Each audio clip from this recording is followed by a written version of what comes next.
Hi friends, இன்றைக்கி நம்ம பார்க்க போகிறது chicken momos with spicy chutney செய்யலாமா? ஃபர்ஸ்ட் 1/4 கிலோ சிக்கன் எடுத்து அரைச்சி இந்த மாதிரி வச்சுக்கோங்க. அதுக்கப்புறம் ஃபைனாக 2 ஆனியன்ஸை சாப் பண்ணி அதில் போட்டுக்கலாம். அதுக்கப்புறம் 5 பூண்டு சாப் பண்ணி அதில் போட்டுக்கோங்க.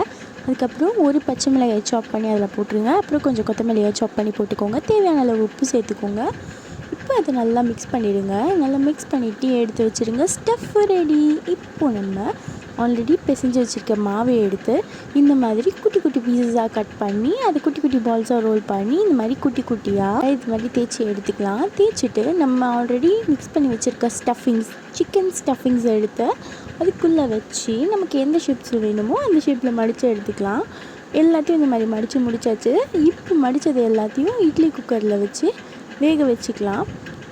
அது வேகிற வரைக்கும் அதுக்கு ஸ்பைசி சட்னி செஞ்சுட்டு வந்துடலாம் வாங்க.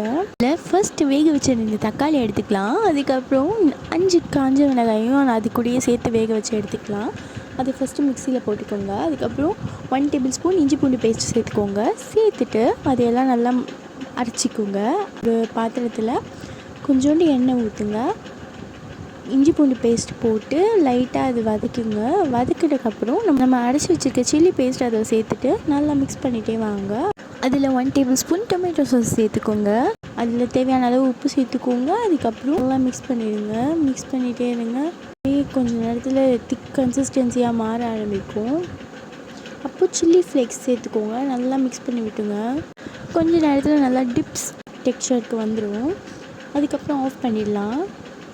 இந்த மாதிரி வந்தப்புறம் நீங்கள் ஆஃப் பண்ணிவிட்டு அதுக்குள்ளே ஓப்பன் பண்ணி பார்த்தீங்கன்னா சுட சுட சிக்கன் மோமோஸ் ரெடியாக இருக்கும்.